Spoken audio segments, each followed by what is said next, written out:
ኣብ ከባብታት ዓፋር ክንቅመጥ ኣይኮነን ወፂና ዘለና ናብ ትግራይ ክንምለስ ነዚ ከዓሙሉ ምድላው ግበሩ ክብል ነበር ኣዛዚ ሓይልታት ጸጥታ ትግራይ ናይ ሕዚ ኣዛዚ ግንባር ሓራ መሬት ዝኾነ በርሀ ባራኽ ወይ ድማ ወድራያ ተዛሪቦም ተገደላይ በርሀ ባራኽ ወይ ድማ ወድራያ ኣብ ከባብታት ዓፋር ምዝርከቡ ኣሃዱታት ሓራ መሬት ወይ ድማ ሓይሊ ሰላም ኢሎም ንዓርሶም ዝጽውዑ ሓይልታት ተረኺቦም ዝሕለፎም መልእኽቲ ዝኾነ ይኹን ፖለቲካዊ ኣፈላላይ ይሃልወና ልዕሊ ትግራይን ህዝቢ ትግራይን ካልእ ልኡኽ የብልናን ሓደራ ስዋኣት ተቐቢልና ልኡኽና ክንፍጽም كلاتنا ندالو إذا حزن كايرو زلنا قال سلوع المننت جغنيت النتبراق حزب تግራይ ዝኾኑ حزب تግራይ ምስል ዓርሶ ውሳነኡ አረጋጊጡ ናይ ባዕሉ ሰናይ ምሕደራ ፈጢሮም ብናይ ባዕሉ መንግስቲ ክምራሕ ዝግበር ግቡእ መስዋዕቲ ናይ ዝኸፈሉ ስዋዕት ሓደራም ብህዝብ ዝተመረጸ መንግስቲ ባዕሉ ዝመርጸሉ መስርሕ ኩነታት ክፍጥር ኣለዎ ክብል የተሓሳሲቡ ዘላው ቅድሚ ሕዚ ሰኣናዮም ስዋዕትና ዕጥቅና እውን እዮም ሓደሮም ክድፍጽም ዝሃቡና ሓደራ ክንዝክር ዘግብር እዩ ስለዝኾነ ናቶም ቃል ከይዕበርና ዝተረፈና ክንምልሱውን ዘገድድ ሓላፍነት ዘሸክሙ እዮም ድሕሪ ምባል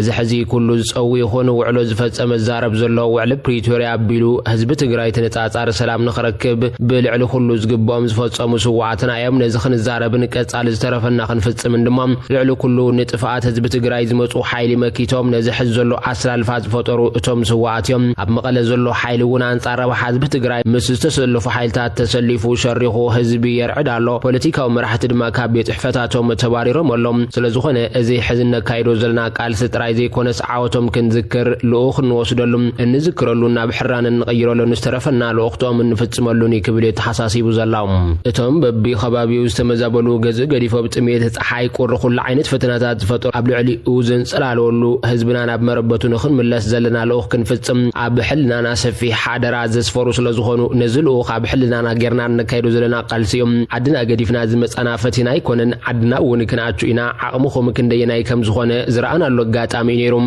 ጎበዛት ይኹም ናብ ዓፋር ኣትዮም እውን እንትኾነ ውዕሊ ፕሪቶሪያ ብባዕላቶም ክትሕሱ ጌርኩም ይኹም ንቐጻሊ ወሰናይ ስጎምቲ ተዳለው ክብል ድማ እዩ መደረ ገይሩ ዘላው ኣብ መንጎ ሓይልታት ትግራይ ኣብ ሓራ መሬት ኣለና ዝብል ዕጡቓትን ብረቡዕ ንዝተኻየደ ጎንፂ ስኢቡ መንግስቲ ፌደራል ኣብ ልዕሊ ወተሃደራዊ ነቑጣ ሓይልታት ትግራይ መጥቃዕቲ ድሮን ከም ዘካየደ ዝገልጽ ሓበሬታታት ክወፁ ጸንሑ ኮይኖም ሕወሓት ኣብ ዘውፅኦ መግለጺ ድማ መንግስቲ ኢትዮጵያ ንስምምዕነት ፕሪቶሪያ ብምጥሓስ ናብ 28 ጥቅምት 2018 ዓመተ ምህረት ኣብ ዘውግሕ ለይቲ ደብዳብ ድሮን ከም ዝፈጸመ ዝዝከር እዩ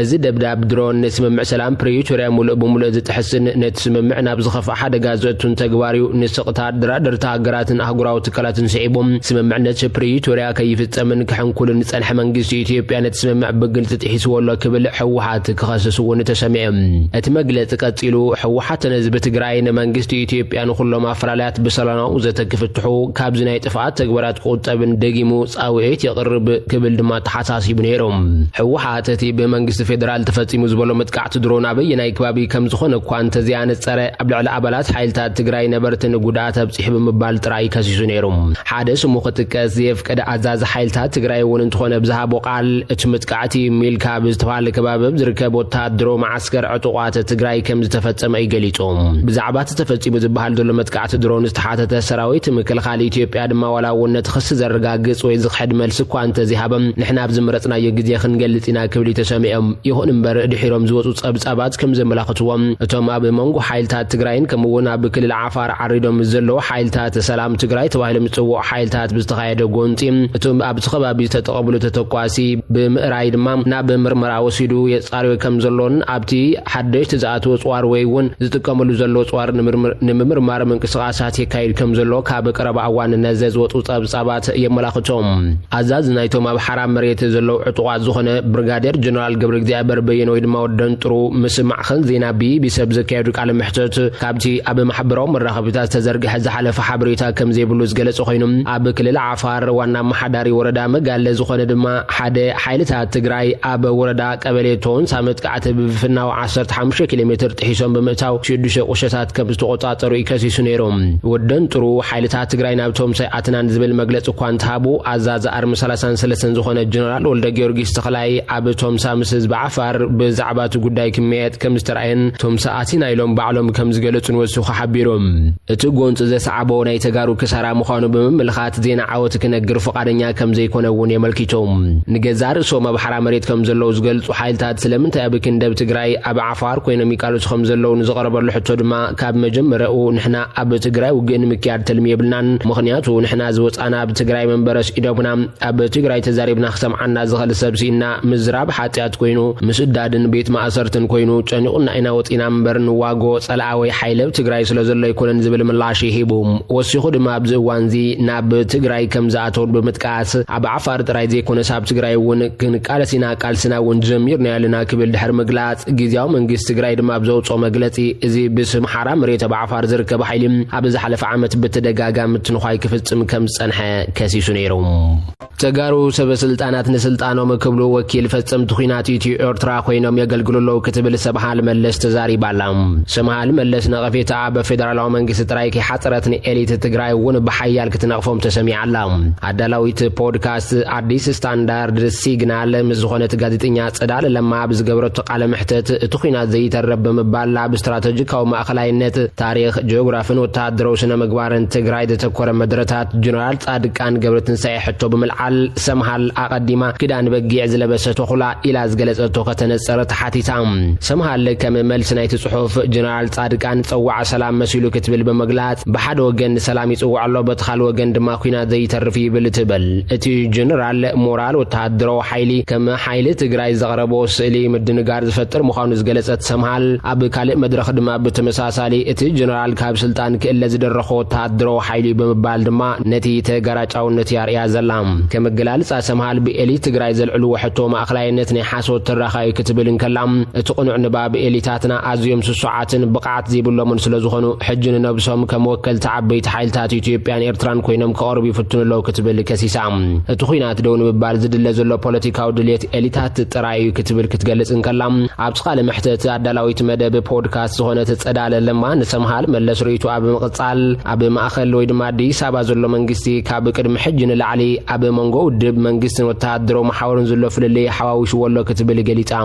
ሰብሃል ወሲኻም ነዚ ፍጻሜ ምስ መደመር ትብል መጽሓፍ ቀዳማይ ሚኒስትር አብይ አሕመድ ብምትሓዝ ዘመናዊነት ደርቢ ምስ ዓሌት ሓዋዊሽ ወይ ክትብል ርእይቶ ትብ ሰምሃል ቀንዲ ደርኺ ተሰልፍ ብልጽግና ድማ ኤስካቶሎጂ ምዃኑ ብትብዓት ገሊጻ ሰበስልጣን ገዛእ ሰልፊኒ ጌዲዮን ጢሞቴዎስ ብምጥቃስ እግዚአብሔር ገይርዎ ኣምላኽ ነጊርዎ እዩ ኣብየብ ስልጣን ክህሉ ፍቃድ ኣምላኽ 600,000 ሚልዮን ሰባት እንተሞቱ ጸገም የብሉን ኣምላኽ ፈትዩ ወይ ብምባል ገበኖም የመኽኑ ክትብል እቲ ጸገም ኣጉሊሓ እቲ መንገዲ ድማ ውድባዊ ርእዮት ዘይኮነስ ርእዮት ምጽኣታ ዓለም ወይ ድማ ኤስካቶሎጂ ክትብል ያ ገሊጻቶም ንዝተሓሳስባ ምስቲ ብብርካ ዓለም ዝርጋሕ ዘሎ የማናዊ ኒዮፋሽስታዊ ምንቅስቓስ ድማ እያ ኣተሓሒዛቱ ዘላ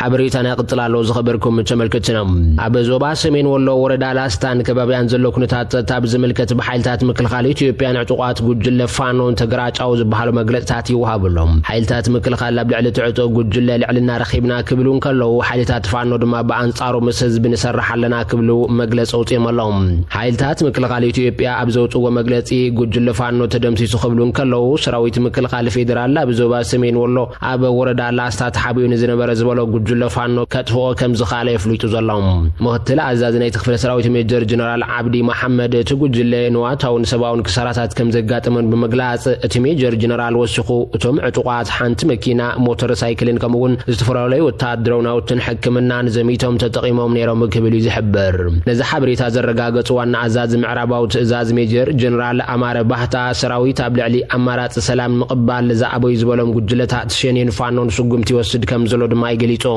እቲ ጀነራል ነዞም ሓይልታት ንዚኣቶም ውሽጣዊ ዕሱባት ጉጅለን ግዳማውን ታሪኻውን ጸላዕቲ ክብል እዩ ከሲሱ ዘሎም መግለጽ ሓይልታት ፋኖ በወገኑ ህዝብ ነጻነት ረኺቡ ክብሉን ከለው በአንጻሩ አምሓራ ፋኖ ምብራቅ አምሓራ ዞባ ላስታ ጀነራል አሳምነው ጽጌ ኮር ናይ ፋኖ በሓይልታቶም ኣብ ዝቆጣጠሩ ጣብያታትን ወረዳታትን ላስታ ምስ ህዝቢ ዘተ ከም ዘካየዱ መፍሊጦም ዘሎም ወሃብ ቃል ተኽፍለ ሰራዊት ፋኖ የጸዳው አማረ ከም ዝበሎ እቶም መራሕቲ ብ30 ጥቅምቲ 2018 ምስ ህዝቢ ቤልባል ምክትል ገርድርዶን ወልደ ንጉስን ዘተካይዶም ድማ ኢሎም ኣብቲ ዘተ ህዝቢ ብናጽነት ሪቱ ከም ዝገለጸን ጠቐሰት መግለጺ ነበርቲ ፋኖ ቀድመ ምምጹ ዝራእትና ተደምሲሱ ሸፋቱን ባንዳታትን ይበጽሕ ነይሮም ህዝቢ ድማ በፍርሒ ነብር ነይሩ ክብሉ ክገልጹን ከለው ወስኹ ድማ እንትኾነ ግን ፋኖ ካብ ዝመጽ ጀሚሩ ነጻነትና ረኺብና ኣለና ንጥቃልስ እውን ንድግፎ ኣብ ጎንኹም እውን ኣለና ኢሉ ህዝቢ ድማ ኣብ ጎንኹም ኣለና ብምባል ደገፉ ገሊጹ ክብል ድማ ይተሰሚዑ ዘለው ማዕረ ማዕሪዩ ድማ ምስቲ ጎንፂ ብዝተኣሰር ሞት መራሕቲ ፋኖ ዝገልጽ ዜና እውን ዝወጽ ኮይኑ ሓላፊ መምሕደር ሳልሳይ ኮር ራስ ኣሞራ ዋና ኣዛዚ ክፍለ ሰራዊት ሰሜን ኣምባራ ዝነበረ ፋኖ ጌትነት ተሰዊዕ ክብል መራርሓ ፋኖ ሃብተ ወልደ እዩ ኣብ ዘውጾን ሓዘን መግለጽ ፍሊጡ ዘለው ክቡር ኣሚር ኣብ ግንባር ኣጅረ ተዋፊሮም እንከሎ ብድሕሪት ብዝነበረ ከዳዕ ከም ዝተቐትሉ እቲ ናይ ሓዘን መግለጹ ይክሕብር እንከሎ እዚ ድማ ኣብቲ ጎንፂ ዞባ ውሽጣዊ ሃገራውነትን ናይ ክሕደት ጸገማትን ከም ዘሎ ዘመላኽት እዩ ይብል ሓበሬታ እዚ ተጋራጫው መግለጽታት ኣብ ላስታን ከባቢያን ዘሎ ወታደራዊ ንጥፈታት ጸጥታዊ ኩነታትን ኣዝዩ ወጥሪ ከም ዘዕሰሎ እዩ ዝንገረሉ ዘለው